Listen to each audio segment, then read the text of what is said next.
কার্টুনের উপরেই পড়ে থাকে। তাকে যদি সারাদিন ফোন হাতে দিয়ে বলা যায় তুমি সারাদিন কার্টুন দেখবে, তবুও সে রাজি হয়ে যাবে। একদিন হঠাৎ সে মুরগির মাংস খেতে গিয়ে হুট করে গলায় মুরগির হাড় লেগে যায়।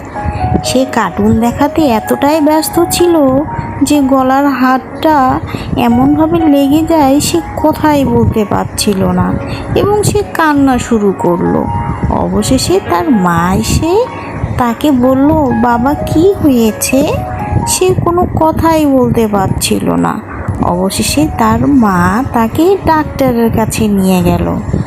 ডাক্তারের কাছে নিয়ে গিয়ে তার গলার হাড়টা বের করলো।